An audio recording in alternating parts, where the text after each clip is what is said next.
ओम नमः सिद्धेभ्य ओम नमः सिद्धेभ्य ओम नमः सिद्धेभ्य मोक्षमार्गस्य नेतारं वेत्तारं कर्म भूभृतां ज्ञातारं विश्वतत्त्वानां वन्दे तद्गुणलब्धये नमः श्रीवर्धमानाय निर्धूतकलिलात्मने चालोकानां त्रिलोकानां यद्विद्यादर्पणायते तज्जयति परम ज्योति समं समस्तैरनन्तपर्यायै दर्पणतल एव सकला प्रतिफलति पदार्थमालिका यत्र।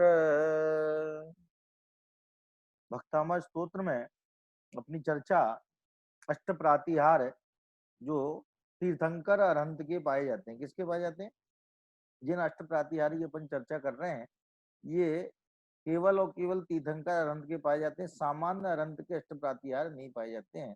तो ये जो अष्ट प्रातिहार है इनमें अपना जो अशोक वृक्ष और क्या बोलते हैं दूसरा कौन सा था, सिंहासन, सिंहासन अशोक वृक्ष की बात हो गई। अब इसके बाद में जो है तीसरा है अपना चंवर, माने देव जो 64 चंवर जो ढूंढते हैं भगवान के पास में जो है 64 चंवर ढूंढते हैं, उन 64 चंवरों की जो बात अब जो है तो चंवर नाम का प्रातिहार जो है अष्ट प्रातिहार में जो तीसरे नंबर का प्रातिहार है वो चंवर नाम का प्रातिहार है, उसकी चर्चा अपन करेंगे। इसके पहले जो है जो परसों अपन ने छंद पढ़ा था उसका अर्थ है कोई हमें बता दे तो हमें ये समझ में आ जाएगा कि सबकी समझ में आ गया है।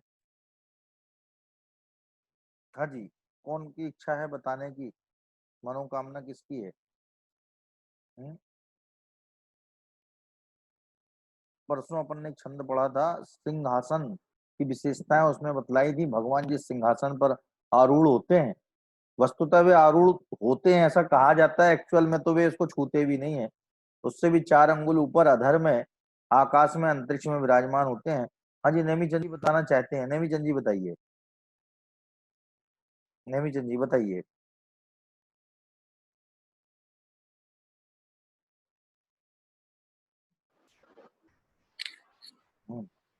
हाँ बोलिए। तो छंद बोलो सर।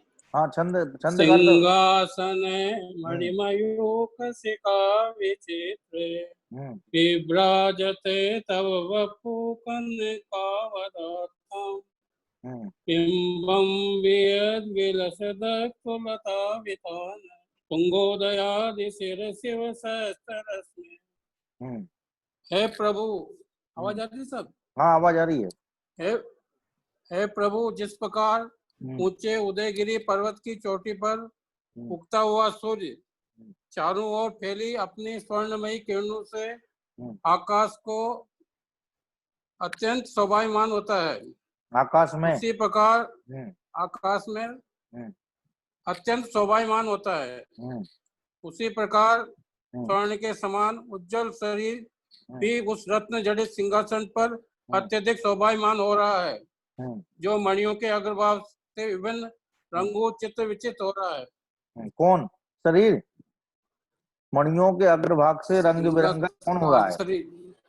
शरीर हो रहा है वो रत्न रत्न नहीं रत्न रत्न। मैंने आपको ये बताया था कि मणियों के अग्रभाग से चित्र विचित्र किसका विशेषण है? शरीर का है कि सिंहासन का है? कौन हो रहा है चित्र विचित्र? सिंहासन हो रहा है कि सिंहासन के नहीं? मेरा प्रश्न है, आप समझो, मैं आपसे कह रहा हूँ कि वो मणियों से चित्र विचित्र जो है रत्नों की मणियां हैं, उन मणियों से चित्र विचित्र जो है सिंहासन हो रहा है कि शरीर हो रहा है? भगवान का शरीर हो रहा है। नहीं जी, शरीर नहीं हो रहा है, सिंहासन हो रहा है। आप देखो विशेषण किसका है वो, क्या? मणिमयूख शिखा विचित्रे सिंहासने, क्या मणियों के अग्रभाग से चित्र विचित्र माने रंग बिरंगे सतरंगे दिखाई देने वाले सिंहासन पर भगवान का शरीर थोड़ी चित्र विचित्र हो रहा है। यदि आप सोचो अपना शरीर चित्र विचित्र होने लग जाए तो कैसा भद्दा लगेगा, नहीं लगेगा? यदि अपना शरीर, कोई अपने शरीर में तरह तरह की मणियों का प्रकाश फोकस करे तो अपना शरीर कैसा चित्र विचित्र, हरा नीला पीला लाल, नाक लाल हो जाएगी तो कान जो है काले रहेंगे, क्यों, और मुंह हरा हो जाएगा, तो कैसा चित्र विचित्र। तो शरीर का विशेषण नहीं है ये जो विशेषण है ये सिंहासन का है, क्योंकि सिंहासन में जो मणियां लगी हुई हैं उनके अग्रभाग से वो सिंहासन चित्र विचित्र हो रहा है। ठीक है, हाँ जी। अब बताएंगी मीनल जी, इसका अर्थ बताएंगी। सही है। हाँ जी, मीनल जी बताइए।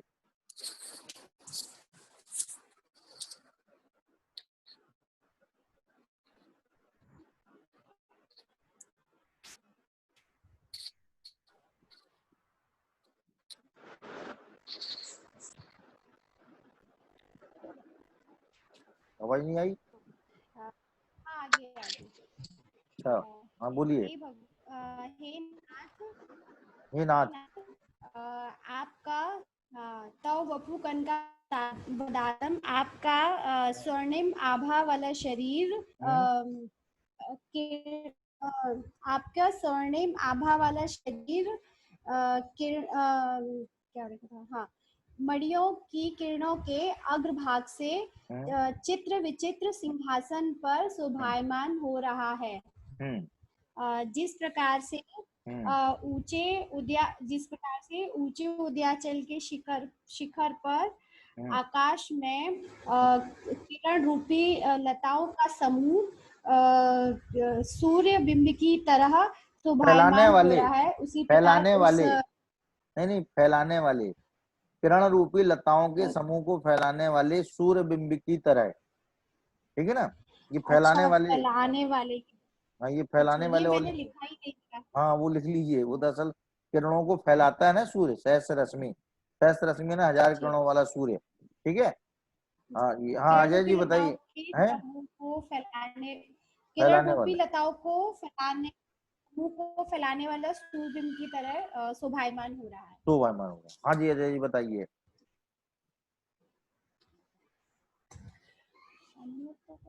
अजय जी को आवाज गई कि नहीं गई?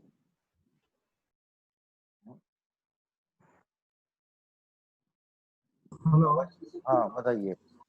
हाँ पंडित जी, मैं उस दिन नहीं था, लेकिन मैं 2 लोगों से पूछ चुका इसलिए पहले, तो मैं एब्सेंट था। तो आप बताएंगे नहीं इसका, तो उसके पीछे वाला बताएंगे, उसके पीछे वाला। हाँ पीछे वाले बताऊंगा। पीछे वाले बताइए। हाँ, अशोक प्रातिहार्य के बारे में। हाँ, आपका अत्यंत निर्मल रूप ऊंचे अशोक वृक्ष के नीचे स्थित ऊपर की ओर किरणों से बिखरता हुआ शोभायमान हो रहा है। जिस प्रकार स्पष्ट रूप से उल्लसित होते हुए किरणों वाला सूर्य जिसने अंधकार के समूह को नष्ट कर दिया है, ऐसा सूर्य का बिंब बादलों के बाजू में प्रकट होता हुआ शोभायमान हो रहा है। ठीक है। अब जो है छंद नंबर 30 इसमें जो है, जी एक बात, हाँ बताइए। पंडित जी एक पूछना था, ये जो आप तज्जयंती परम ज्योति जो मंगलाचरण करते हैं, कौन से शास्त्र का मंगलाचरण है? ये पुरुषार्थ सिद्धि उपाय ग्रंथ का मंगलाचरण है।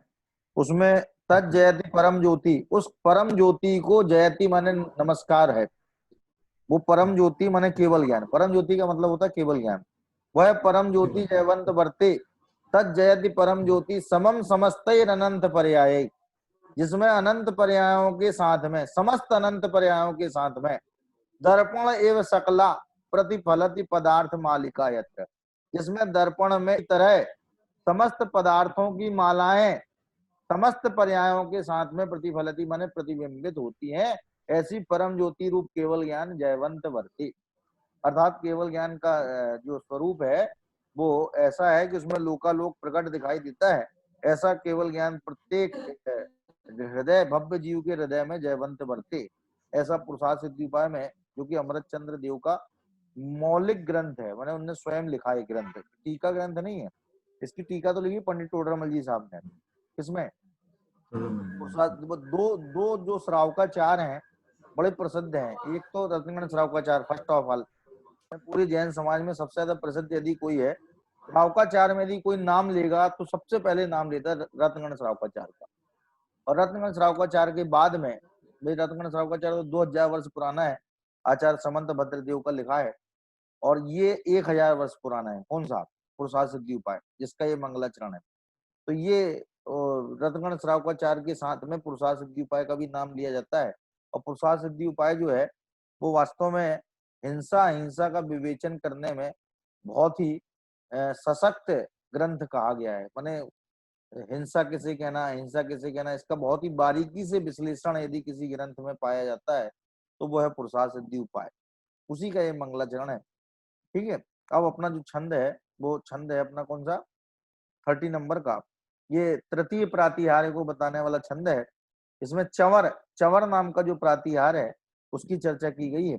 कुंदावदात चल चामर चारु शोभम विभ्राजते तव वपु कल धौत कांतम ओद्यच्छशांक शुचि निर्जर वारिधार मोचस्तटम सुरगिरिव शात कौम्भम कुंदावदात चल चामर चारु शोभम विभ्राजते तव वपु कल धौत कांतम ओद्यत्सशांक शुचि निर्झर वारिधार मोचस्तटम सुरगिरिव शात कौम्भम।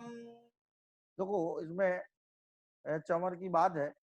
इसका श्लोकार्थ पहले अपन पढ़ते हैं, सबसे नीचे दिया है। हे प्रभु, हे नाथ, हे प्रभु, अपने मन से लगा लेना। तमो शरण में स्वर्णिम कांति वाली आपकी दिव्य देह। क्या?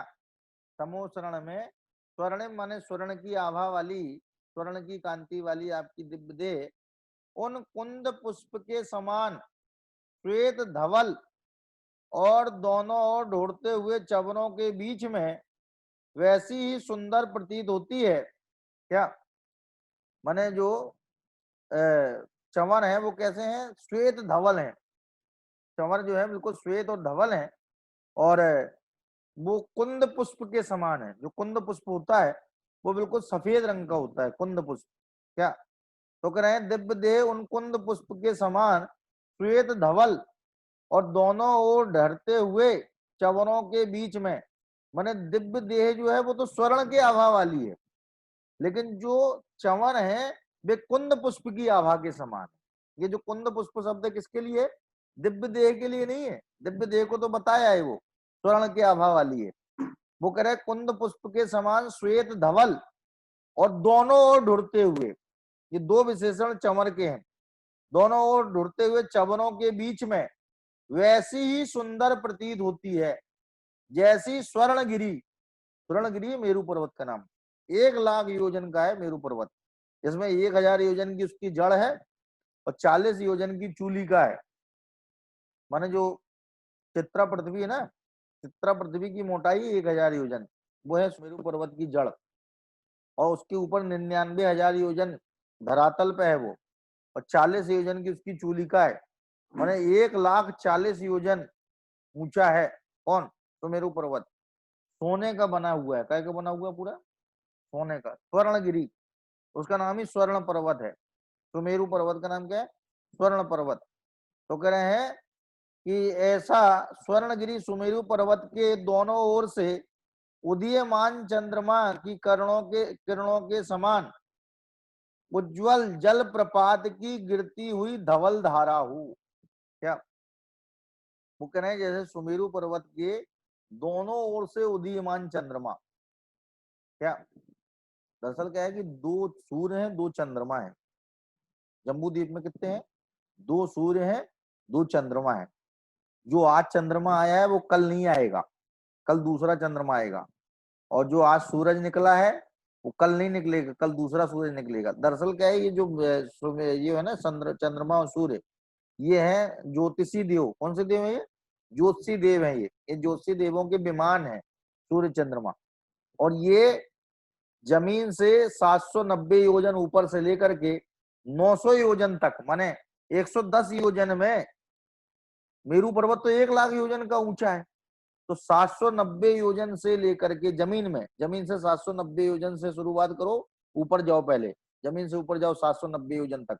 और 790 से 900 योजन तक, 110 योजन में ये जितने जो है सूर्य चंद्रमा आदि नक्षत्र इत्यादि हैं सारे, ये नित्य गतियो निर्लोके, मेरु प्रदक्षिणा नित्य गतियो निर्लोके। तत्वासूत्र का सूत्र है कि ये मेरु की प्रदक्षिणा करते रहते हैं, गोल गोल चक्कर लगाते रहते हैं मेरु पर्वत के, और नित्य लगाते रहते हैं, कभी रुकते नहीं है। और किस लोक में? निर्लोक है। निर्लोक का मतलब नरलोक, नरलोक बोलते मनुष्य लोक को। तो 2.5 द्वीप का नाम है मनुष्य लोक। तो 2.5 द्वीप में ही मेरु पर्वत है, 2.5 द्वीप में ही मेरु पर्वत है, और 2.5 द्वीप के बाद तो मेरु पर्वत भी नहीं है। लेकिन सूर्य चंद्रमा आदि हैं 2.5 द्वीप के बाहर भी, लेकिन वे स्थिर हैं, वे जो है किसी के चक्कर नहीं लगाते, बिल्कुल स्थिर रहते हैं बिल्कुल। कौन? सूर्य चंद्रमा आदि। और 2.5 द्वीप के बाहर जो है वो जघन्य भोग भूमि की जो स्थिति है, जो स्थिति है ना, वो स्थिति वहां बनी रहती है हमेशा। कहाँ पे? 2.5 द्वीप के बाहर भोग भूमि है केवल। तो कल्प वृक्षों को वहां पे ज्योतिरांग जाति के जो कल्प वृक्ष हैं, ज्योतिरांग माने ज्योति प्रकाश करने वाले, उनका जो है प्रकाश रहता है 2.5 द्वीप के बाहर। तो ये सूर्य चंद्रमा होते हुए भी इनकी कोई समझो वैल्यू नहीं है, क्योंकि सूर्य की वैल्यू इसलिए होती है कि दिन होता है सूर्य की वजह से, तो सूर्य की लोग वैल्यू करते हैं। और चंद्रमा की लोग, जैसे मुसलमान लोग चंद्रमा को पूजते हैं, हिंदू लोग सूर्य को पूजते हैं। हिंदुओं के उपास्य जो है वो सूर्य है, और वो चांद देख के ईद तय करते हैं अपनी, कि भैया वो चांद दिख गया है तो उसकी तस्दीक कर देंगे, भैया इस दिन ईद होगी क्या। और माने जो भी काम धाम करेंगे वो अपने जो भी है ना, वो सब चंद्रमा के आधार पर निर्धारित करते हैं। और जो हिंदू लोग जो है वो सूर्य के आधार पर निर्धारित करते हैं। तो माने इन लोगों को वैल्यू मिली हुई है यहाँ पे 2.5 द्वीप में, सूर्य चंद्रमा को वैल्यू मिली हुई है। और वहां पे तो क्या है कि कल्प वृक्ष है 2.5 द्वीप के बाहर, तो वहां उनका इतना प्रकाश है कि सूर्य चंद्रमा का प्रकाश कुछ पता ही नहीं लगता उनके आगे। जैसे अपन कोई 1000 वाट की वो जला दें, क्या बोलते हैं, हेलोजन है, और वो सूर्य के सामने जलाएं, तो वो 1000 वाट की क्या कुछ दिखेगी क्या? कुछ भी समझ में नहीं आएगी सूर्य के प्रकाश के आगे। तो जो वैसे ही कल्प वृक्षों के प्रकाश के आगे इन सूर्य चंद्रमा की वहां कोई वैल्यू नहीं है। तो वो क्या कह रहे हैं कि जैसे स्वर्णगिरी माने सुमेरु पर्वत के दोनों ओर से उदीयमान चंद्रमा की किरणों के समान उज्जवल जल प्रपात की गिरती हुई धवल धारा हो। क्या माने वो जो चंद्रमा जो है ना, वो दोनों ओर से सुमेरु पर्वत को प्रकाशित कर रहे हैं। तो वे दो चंद्रमा तो हो गए, दोनों ओर के चमर क्या, और उनकी जो कांति है वो जल प्रपात की धारा के समान है। तो वो करे धवल जल प्रपात की धारा के समान जैसी चंद्रमा की कांति है सुमेरु पर्वत के दोनों ओर, उदीयमान चंद्रमा की कांति जैसी है सुमेरु पर्वत के दोनों ओर जल प्रपात की धारा की तरह, उसी प्रकार की कांति है प्रभु आपके दोनों ओर ढुरते हुए जो चंवर है ना, उन चंवर की कांति भी वैसे ही है। क्या यही बात इसमें कही है। अब देखो क्या कह रहे हैं कि कुंदावदात चल चामर चारु शोभम, कि कुंदावदात माने कुंद पुष्प के समान, अवदात बोलते निर्मल को, अवदात निकंदम, अवदात माने निर्मल, कुंद के समान अवदात, छोटा वाला है वो, कुंद में आ जुड़ गया तो डंडा उसकी जगह दिखाई दे रहा है आपको। कुंद प्लस अवदात माने कुंद के समान निर्मल, धवल, उज्जवल, शुभ्र है, चल चामर, चल माने चलायमान चामर, चलायमान ऐसे नहीं रहे बस पकड़ के खड़े हो गए, देवता लोग ऐसे पकड़ के खड़े हो गए, ऐसे नहीं है। जैसे मान लो वो दिखाते नहीं कि भाई वो नौटंकी कहीं चल रही हो या कोई चीज दिखा रहे हो तो भाई राजा जी बैठे हुए हैं तो बस वो खड़े हो गए चामर लेकर के, लेकिन वो बाकायदा चला रहे हैं उसको। अचल चामर नहीं लेने, कौन से चामर लेने? चल चामर। तो कह रहे उनकी चारु शोभम, ये उनकी चारु माने सुंदर, क्या चारु माने सुंदर, उनकी चारु माने सुंदर शोभा से युक्त, क्या कुंदावदात माने कुंद पुष्प के समान निर्मल, धवल, उज्जवल, शुभ्र, चलायमान चामर की सुंदर शोभा से युक्त तब कलधौत कांतम बपू, कलधौत बोलते हैं सोने को, सोने के इसमें कई नाम आपको मिलेंगे। क्या कनक भी शब्द, कनकावदातम लिखा था पीछे, है कनक के समान निर्मल। अब यहाँ पे क्या लिखा है? कलधौत, कलधौत माने सोना। तो क्या कह रहे हैं? कलधौत, कलधौत माने सोना, उसकी कांति के समान, सोने की कांति के समान तव वपु विभ्राजते, वपु माने शरीर, तुम्हारा शरीर शोभायमान हो रहा है। माने तुम्हारा शरीर कैसा है प्रभु कि जिसके दोनों ओर कुंद पुष्प के समान धवल निर्मल शुभ्र है, ऐसे चलायमान, चलते हुए ढुरते हुए चमर ढुर रहे हैं। 64 चमर जो है वो देव आपके दोनों ओर ढुर रहे हैं, ढुर रहे हैं माने हिला रहे हैं दोनों ओर।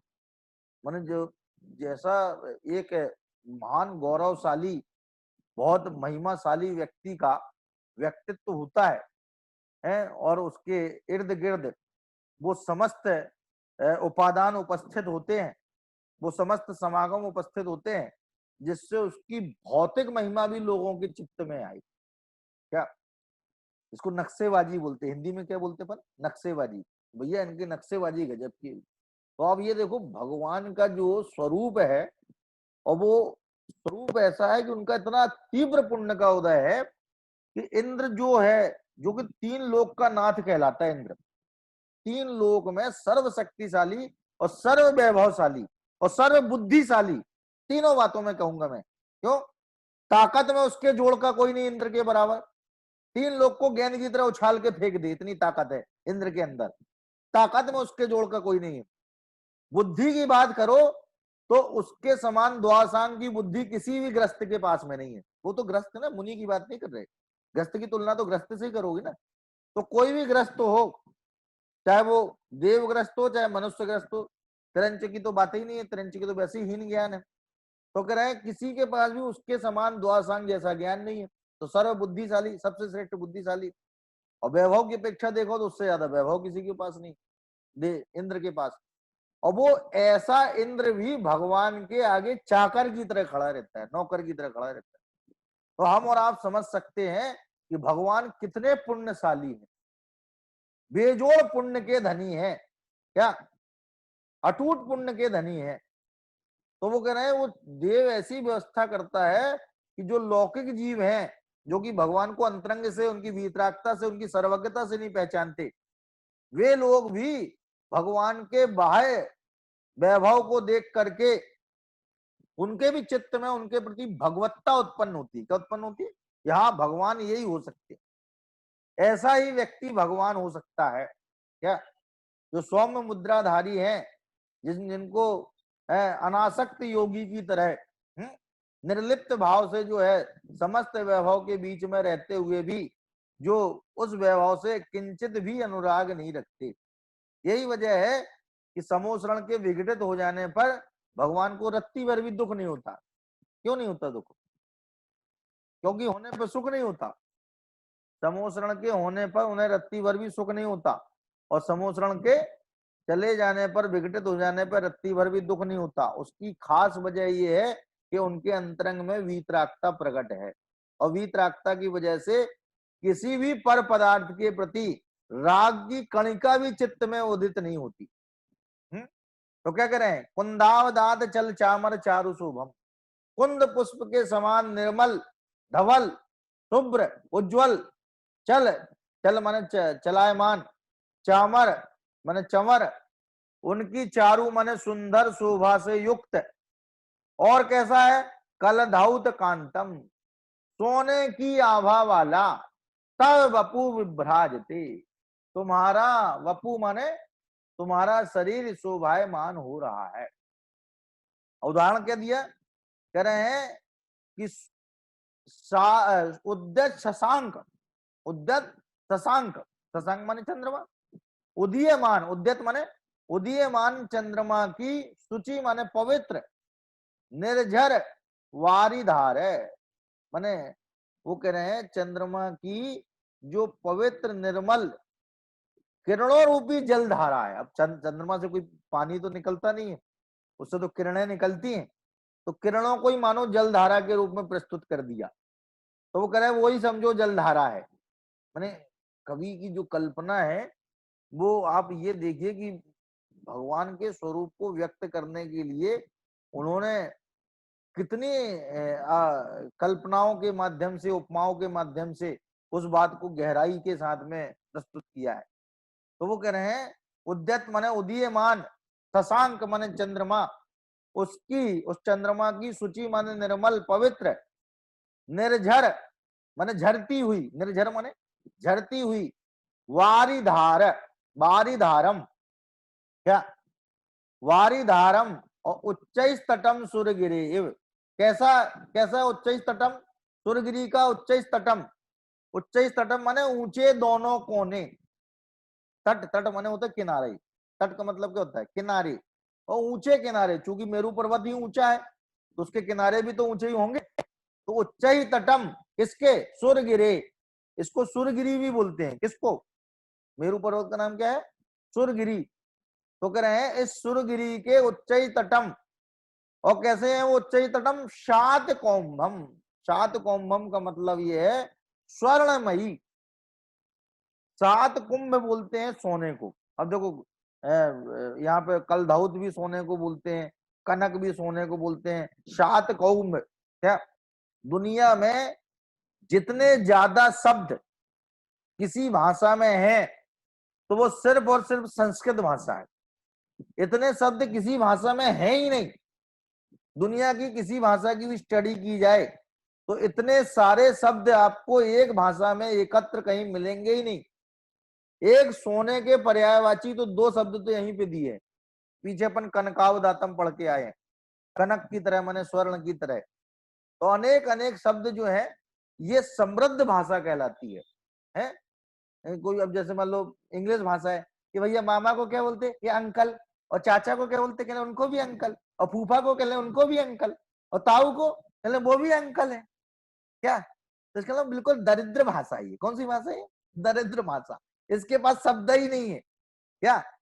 अपने तो बुआ है, बुआ है, बुआ बुआ के पति फूफा हैं, जीजा है, जीजा के पति जीजी है, जीजा के जीजी के पति जीजा है, क्यों? और वहां पे सब अंकल से काम चल रहा है टोटल। कोई को समझ में नहीं आ रहा है कि अंकल का मतलब यहाँ ताऊ से लेना है कि फूफा से लेना है कि कोई और है, बाजू वाले हैं, पड़ोसी हैं जी। और उसने तो अंकल कह दिया, अंकल आए हैं।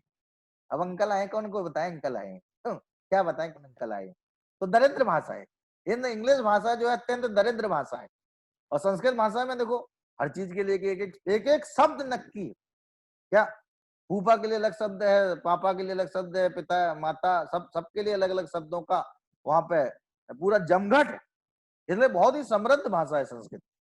तो कह रहे हैं उदय शशांक, ये उदीयमान शशांक माने चंद्रमा, उनकी सूची निर्झर वारीधार है। उस चंद्रमा की, उदीयमान चंद्रमा की निर्मल पवित्र है निर्झर वारीधारम की पवित्र झरती हुई किरणों की धारा वाले। ये विशेषण किसका है? ये सूर्यगिरि के तट का विशेषण है। किसका विशेषण है? सूर्यगिरि माने देवगिरि, देवगिरि माने मेरू पर्वत, सुमेरु पर्वत, सुमेरु पर्वत जो कि सोने की आभा वाला है। कौन? सुमेरु पर्वत। अच्छा सोना क्या है बताओ? पृथ्वी कायक है, जल कायक है, वनस्पति कायक है, क्योंकि अग्नि कायक है, वायु कायक है।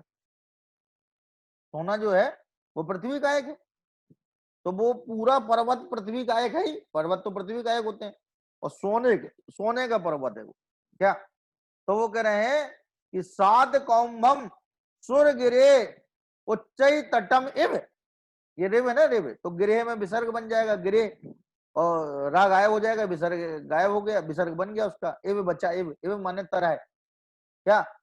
कि सूर्यगिरे सात कौम्भम उच्चई तटम इव, सूर्यगिरि के स्वर्णमयी उच्चे माने ऊंचे तटों की तरह, सूर्यगिरि के स्वर्णमयी ऊंचे तटों की तरह। अब सूर्यगिरि इसमें समझो वो भगवान की दिव्य देह है। भगवान की दिव्य देह किसके स्थान पर लेना है? सूर्यगिरि की तरह। और वो चंवर किसके स्थान पर लेना है? उदीयमान चंद्रमाओं की तरह, दोनों ओर से उदीयमान जो चंद्रमा है उनकी तरह। तो वे छत्र, वे तो चंवर है, वो हो गए कौन? जो दोनों तरफ से ढुल रहे हैं, 64 चंवर, 64, क्या? वे 64 चंवर जो ढुल रहे हैं वे हो गए अपने चंद्रमा की किरणों के समान धवल शुभ्र, और सूर्यगिरि की तरह जो है वो भगवान की दिव्य देह हो गई।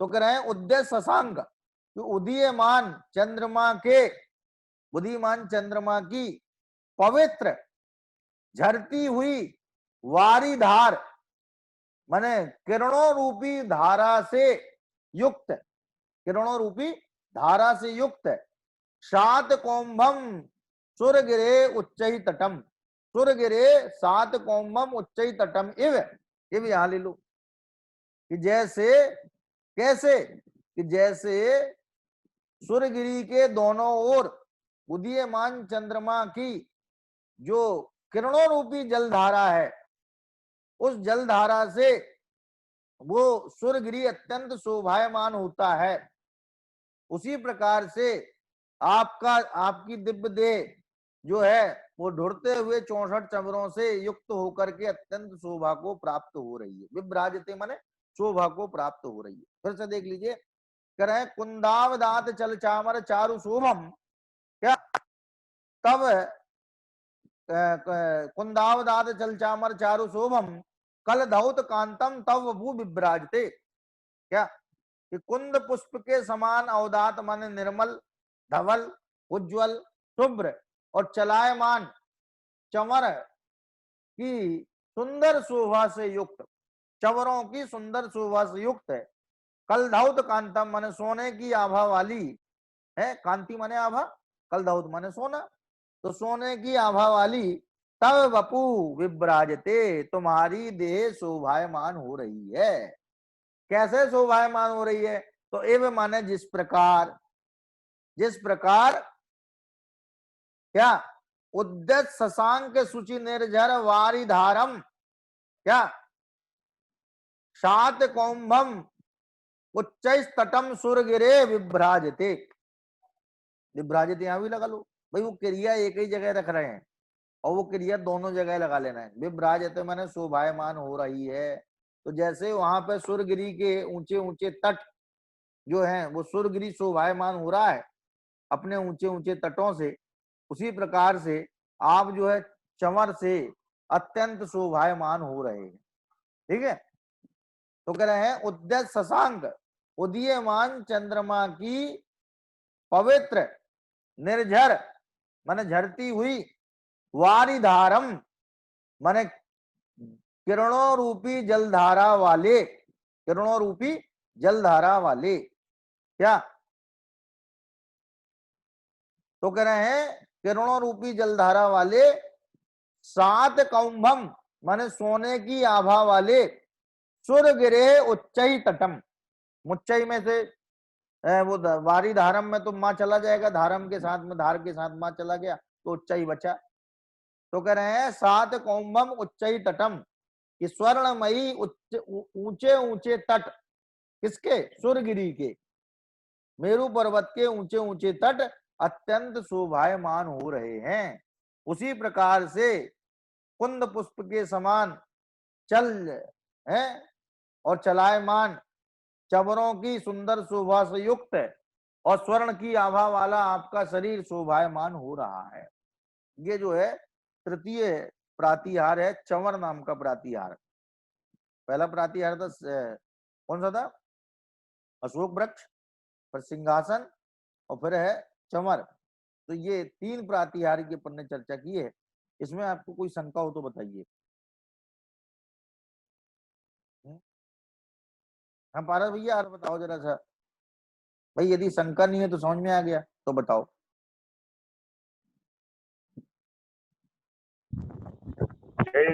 जय जय बताओ। कुंदावतांत चल चामर चारु शोभम, कुंद के पुष्प के समान स्वच्छ हिलते हुए चमरों की सुंदर शोभा, कल दौत कांतम वपुतप विभ्राजते, शोभा से युक्त स्वर्ण के समान चमक वाला आपका शरीर शोभायमान होता है। हाँ। और इसका उदाहरण लिया है, उदाहरण में ये बताया है कि सुमेरु पर्वत के स्वर्णमयी ऊंचे ऊंचे तटों पे जैसे उदयमान चंद्रमा के समान पवित्र निर्मल झरनों की जो जल की धारा है वो सुमेरु पर्वत को अत्यंत शोभायमान कर रही है, उसी प्रकार आपका हे प्रभु, आपका जो स्वर्ण रूपी शरीर है वो धुलते हुए चमड़ों की भांति शोभायमान हो रहा है। बहुत बढ़िया, ठीक है। ये जो है तीसरा प्रातिहार अपना हो गया। अब चौथे की चर्चा अपन जो है कल करेंगे। जय जय।